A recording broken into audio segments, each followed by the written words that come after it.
Now moving on, is anyone going to join me with sowing some microgreens? I think some people disappeared, so maybe they're going to get something. So microgreens are a brilliant leaf to grow in the winter. They sort of replace salad leaves, although there are salad leaves you can grow in the winter as well. But they're fun to grow. So the obvious one is cress. So a microgreen, just so that you understand, is basically a leafy vegetable with a strong flavour that you sow en masse. And it's actually a really good way of using up old seed, because what else are you going to do with them next year if they're maybe 3, 4 years old? You're probably not going to be great sowing. So you could just scatter them all over some compost en masse and use up some seed. So I'll run through all the sort of microgreens that I know and have used. There might be a few others, but there's still quite a long list. So cress, childish but obvious, and actually quite good in flavour, not just in an egg sandwich. I use them chopped up on salads. You can also do radish, broccoli, basil, coriander, spinach, chard, cabbage, I said cabbage, beetroot. Beetroot's good, and rocket. They could all be grown as microgreens. With the beetroot, just on a side, I do grow beetroot leaves for the salad, but I don't want all my salad leaves to be teeny tiny. So I actually grow quite a lot of beetroot in a basket and I let them grow bigger. This sits on my bench in the unheated greenhouse. And these are just different varieties of beetroot. And look at those lovely leaves. I mean, that is actually a salad for the Parker family tonight without much effort. So the idea with microgreens and growing lots of leaves en masse is that you can sow them every 4 to 6 weeks in the winter. So from this month all the way through to February, when the growing season gets fast, you can sow lots of leaves that are going to be healthy and, you know, ready to hand, actually, just to snip. You know, I live quite a long way from the supermarket, and you know, bags of salad, it's not good. You know, they're flown in the winter. It's not good for the environment. And it's very easy from one seed packet to grow your own leaves. So we're going to start off with how to sow cress, but it doesn't have to be cress. I've got some really nice micro-leaf broccoli. So when you're looking for the variety, it normally says, can you read that? It normally says micro-leaf or microgreen. Okay, the cress will just say cress, polycress. Mustard is also a really good one to grow. Any leaf that's got a lot of flavour. Kale is good, sown en masse as well. Now, the key for buying the seeds is try and buy it rather than, this is quite a lot in there, but when you choose your seed packet, give a little shake, because it's quite useful to know that your $1.99 is going to do maybe a whole winter of sowing. And there are probably 3,000 seeds in there. That's quite good. So try not to buy one that has hardly got any seeds, because that could be quite a costly way of buying your microgreens. And look online, because now microgreens are sold as microgreens rather than the variety chard or beetroot, whatever. So it's a more cost-effective way of buying them. But so what I'm going to do here and show you one I did earlier, this is one I did yesterday. Another little pot I saved. Oh, and that's the other thing I was going to say. I just had a very naughty mince pie. I had to say the Christmas word. Very naughty mince pie from Waitrose, which I have to say was the nicest one I've had. It's the Heston Blue. Far too early for mince pies. No, they were given to me and I thought, oh, be rude not to with my cup of tea. But as I had the last one, I noticed very naughtily from Waitrose packaging, a plastic thing, but look, what a brilliant container for 4 different varieties of microgreens, I thought to myself. So another container to my Is that your excuse for having the mince pies? Yeah. So look, so this is another, I think this was a cheese biscuit packet, so much plastic used. But last night I scattered on some multi-purpose compost, just some seeds, but just to show you how many I scattered. That probably isn't enough, but it's a lot, isn't it? And here, in this one that's grown up, there were many more, but it doesn't really matter. So I'm trying to say, when you sprinkle them on top, it's not scientific. You don't have to be clever. Just scatter as many as you can. So we'll do it together now, so we understand that. And I did say to get a sieve if you've got a sieve. Now I've got a small colander. which is quite good because the microgreens, they're very different to the broad bean seed. They're really tiny seeds. So they're going to have to fight through lots of lumps and bumps in pretty average compost. I mean, I'm going to show you how small they are. You can see that. They're teeny tiny. So, you know, if you're a little seed, you've been given some water, some light and a little bit of warmth, you're still not going to grow if you've got huge lumps of cloggy compost that's quite damp. So I've got a little colander. So I did earlier on today when I was setting up a little practice of my sifting, and my compost that I've got is so awful, hardly any of it came through the holes. So I'm going to have to spend a bit more time rubbing it. So it's a good way of knowing how good your compost is. So I'm going to put my colander in my pot so you can see. So if you want to do this with me, I'm going to put some in a little sieve and see what comes out. Yes, it could take me till next mince pie time to try and get it. So if I put my finger in, it actually comes out. It is pushing out some really lovely compost here, actually. But and I know it's hard when you're choosing compost because it's all sealed up, isn't it? It's impossible to know how fine it is. But maybe try and look for a multi-purpose compost that has maybe got a John Innes addition to it, which is good for seed sowing. Or if it says fine compost for seed sowing. I mean, this is actually coming out really nicely, but it shows there's so many lumps in my compost.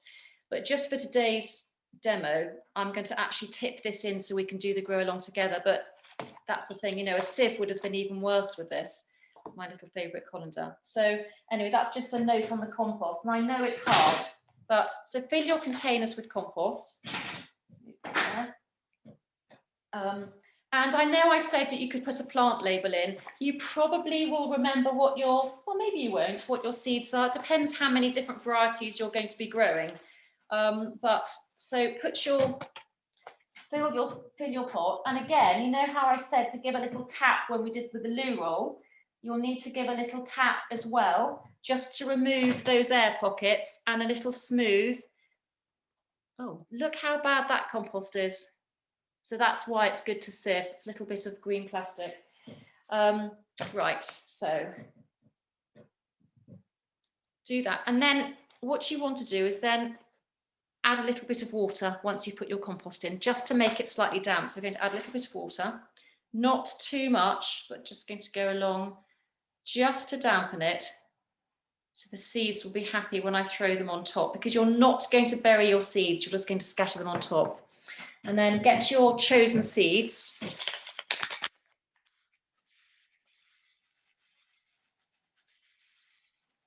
Quite a lot here. And then literally just sprinkle them all over. Cress is really good because even though it grows a little bit taller, so the cress I showed you, I sowed a week ago. That's how fast the germination is. But it's quite good because if I don't get around to picking it, it doesn't really matter if it gets a bit longer because I'm going to eat the stem as well. So, and you know, now I'm sowing this, it'll be ready in another week as well. So I've sort of got this week, next week, and so it goes on. It's just a fun thing to do. So scatter your seeds on top and then another little bit of water, just a little bit, but not too much. Okay, you don't want to soak them, but you want to sort of wake them up, I guess is a better way of saying it. So there we have it. So I've got some sown yesterday, which there are some already germinating, which is interesting. You'll see that. And then I've got some sown today. Now, interestingly, these will probably catch up. So I wouldn't normally do 2 sowings on the same day. I do them every other week is what I normally do. But that is quite a lot of cress to keep us going for a while longer.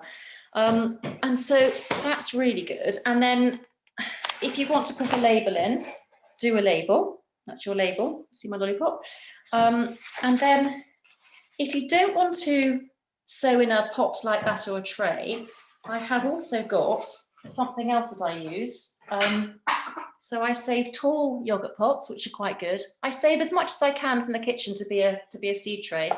You don't have to put a hole in the bottom of these if you don't want to, because you're not going to make your microgreens too wet. So that's quite useful sitting if you want to bring them into the kitchen window ledge.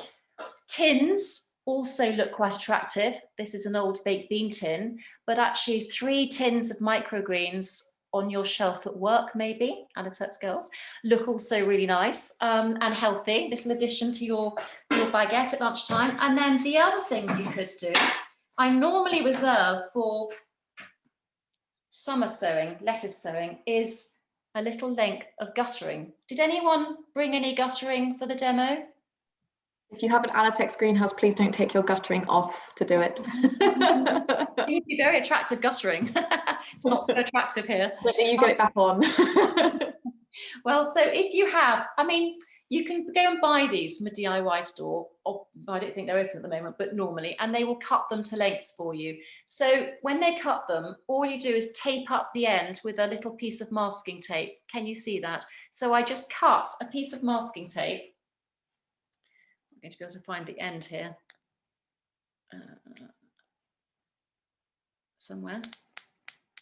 Yes, here we are. So I cut a piece of masking tape, just about that size. It's the width of the end of the guttering, and I just attached it to that. I mean, there's no DIY really involved, and I did it at both ends. And guttering I love because they sit on the window ledges in my greenhouse, so that's extra space for me, because believe it or not, my bench is really full of lots of greens at the moment. So you would fill your guttering with lots of multi-purpose compost. The reason for the masking tape, it stops the soil spilling out over the edge. And then you could then have an awful lot of microgreens in your guttering if you wanted to. You don't have to, it's just another way of using space and growing more. So that was the guttering. So that's cress and microgreens. And you could choose, if you've got some old packets of kale, use up those seeds. You pick microgreens when the first true pair of leaves are through. Don't let them grow any taller. That's the whole point. You want the first embryonic leaves that are through, because they are the ones that have got all the nutrients and all the vitamins for that whole plant, for each plant. That's why they're so nutritious. So now we're going to move on to one of my favorites, which I'm sort of calling a microgreen, but it's really an edible shoot and stem, and it's pea shoots. Now, pea shoots are very expensive to buy from a supermarket or a farm shop, but they are surprisingly easy to grow. So let me just remove my microgreens and I will bring over my pea shoots. So this is what I'm talking about. These are pea shoots, which are effectively peas, young peas, but all these stems and leaves are edible salad leaves, and they have got the loveliest taste of the sweetest pea. So I group them in the microgreen bracket because I sow them en masse and I sow them all winter. So this is what you need to do if you would like to sow some peas. The seed is a general normal pea seed. So here I've got an old packet of Meteor peas and I've got an old packet of Kelvedon Wonder. Both really good varieties that grow well outside here as a pea, but also both brilliant for sowing microgreens sowing, pea sowing. So I also save quite nice tins. So I always have some pea shoots in sort of an old-fashioned tin. I think these were naughty chocolates. You're going to get the wrong impression of me, but these were naughty chocolates. But likewise, I've got a nice little terracotta pot here, which has just got a little pretty scallop side. I think that's also attractive and sits nicely in the greenhouse with some pea shoots too. So it doesn't really matter what type of container you have. You could also use your guttering. That would be quite good for a lot of pea shoots. So you need to fill your chosen container with a multi-purpose. You don't need to sieve for pea shoots because, a bit like the broad bean, it's quite a big seed. It's effectively a dried up pea. Okay, can you see those? So yes, so you don't need special compost. So you'd fill your tin. I'll fill mine. In fact, I'll use this for demo purposes. I'll use the little baked bean tin can and I'll fill it up with soil, with my compost, nearly to the top. Again, when you get to the top, give a little tap. Need to be nearly to the top. So that's my tin. That's amazing how much it disappears when you tap. So it was at the top, there's a little bit more to fill up now. Okay, no bits of green plastic in that. So I'm full to the top with my tin. Has everybody done that? Then again, same with the others, you put some water in, but not too much. I don't have a hole in the base of my tin, and I don't intend to get a screwdriver out to do that. And I'm going to take some peas out. So for the baked bean can side, I'm probably going to put about 12 peas in. We ready with the peas? And I'm going to scatter them on top. It doesn't matter if they touch. You just want to get as many as you can in. So do a few more. Right, so can you see that? I've just left peas on the surface, okay? So now I'm just going to gently nudge them in. Not very much, but just going to sort of firm them in, I guess. I'm going to add a little bit more water. And that's all I'm going to do. If you want to, you could put a bit of compost on top, but you don't have to. If you want to, you could soak them overnight, but that defeats the object of a speedy seed pea sowing, so I wouldn't really bother. I mean, it does speed up germination, but to be honest, you're sowing them en masse. It would be quite a lot of hassle to soak them and then to plant them up. This is meant to be quick and easy. So I'd leave them like that, and I'll just position them in the greenhouse, just open like that, and in about probably 6 days, we'll have germination. And then these are 2 weeks old. So this is what you're looking at 2 weeks later. And this is a slightly different variety of pea, but this is about 2.5, 3 weeks old. So these are ready for picking. So I'd say from sowing to picking is 3 weeks. I mean, that's not bad, is it? And look, so when you harvest them, oh, that's what I was going to say with the microgreens. I'll do that now. When you harvest pea shoots, you don't take off the whole of the stem.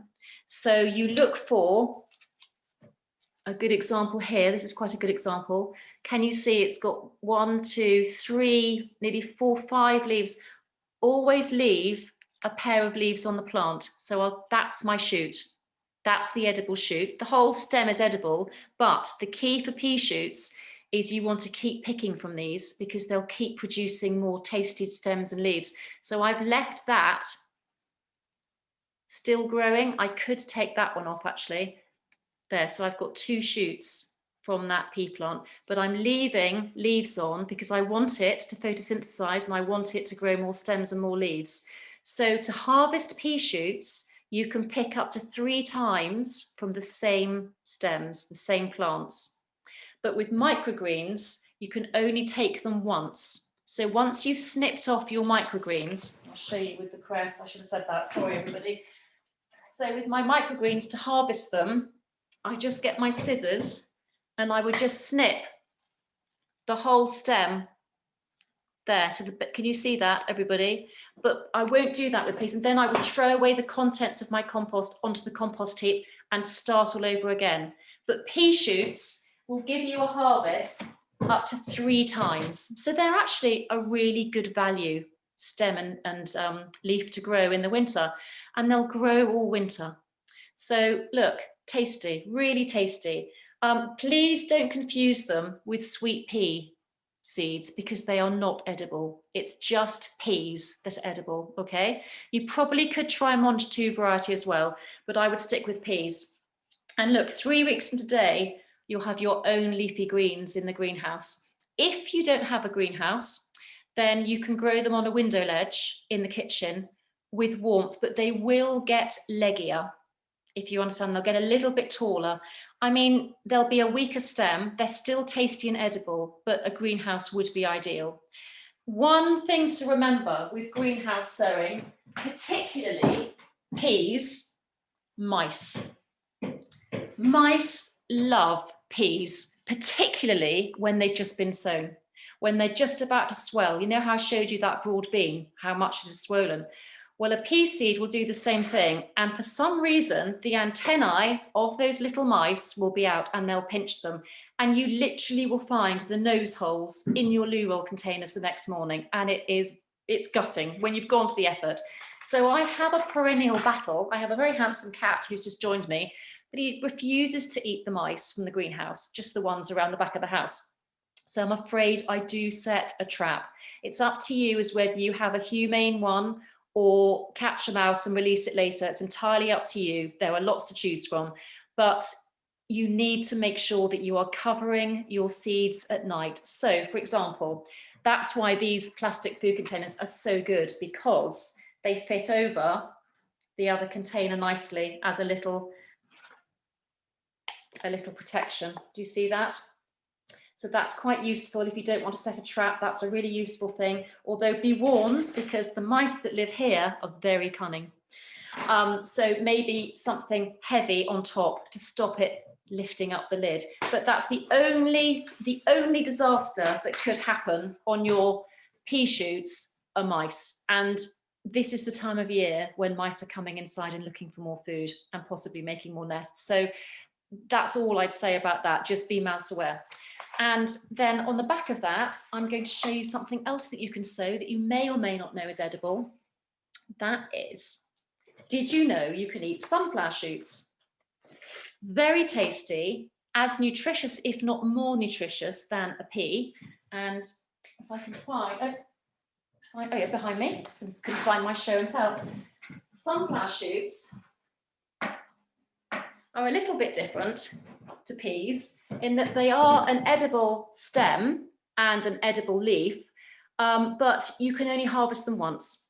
But they are really delicious. And if you grow sunflowers in the garden, you can save those seeds and eat from those as well. So it's quite useful. I mean, I grow sunflowers and obviously I forget about some. I grow multi-headed ones, so I end up with lots of these rather dead looking seed heads that I think, oh, the birds will like them in the winter, that's lovely. And of course, then they droop and then they look ugly. And then I think, oh no, I've really got to tidy up.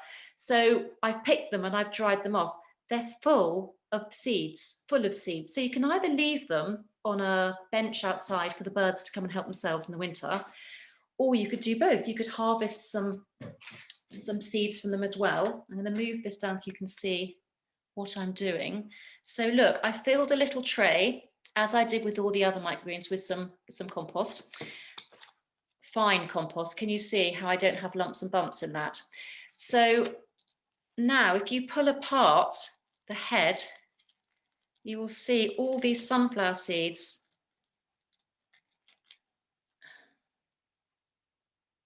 Can you see that? That's just from one of this head. So this is what you do, you scatter them just on top in exactly the same way that you would sow pea shoots.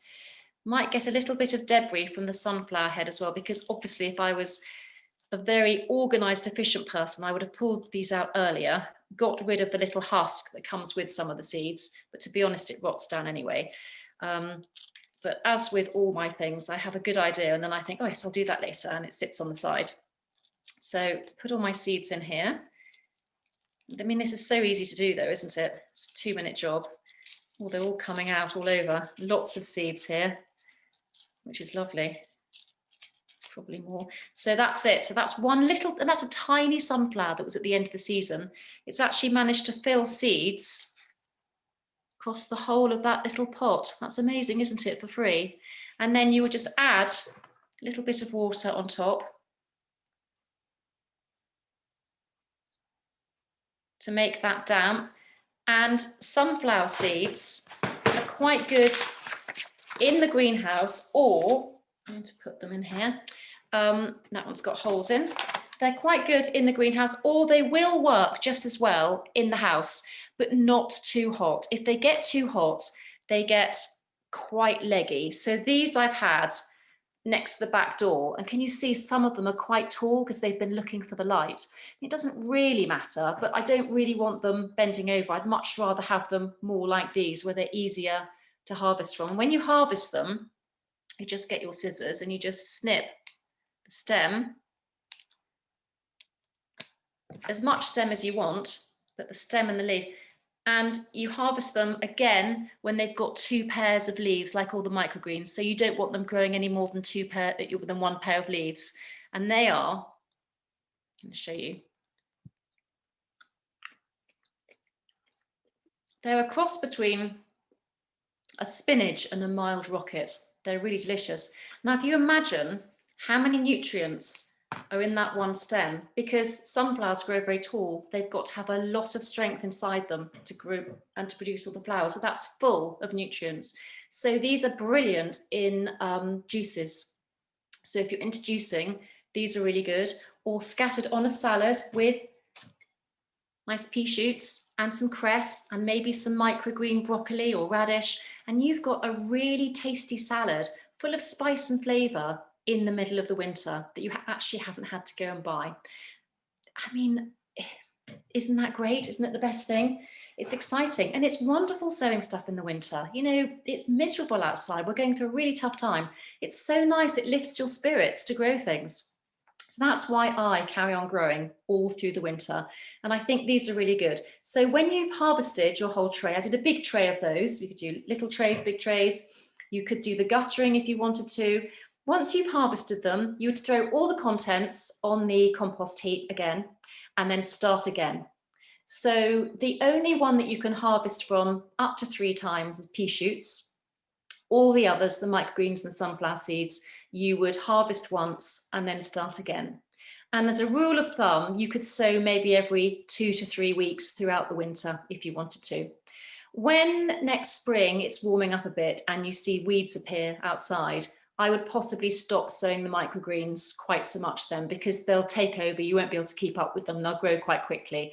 And actually, you kind of sowing your salad leaves at that stage anyway. I always sow my salad leaves in March. I'm beginning to. Alitex do a nice mix of leaves. Yeah, so that's what I'd say about sunflower shoots.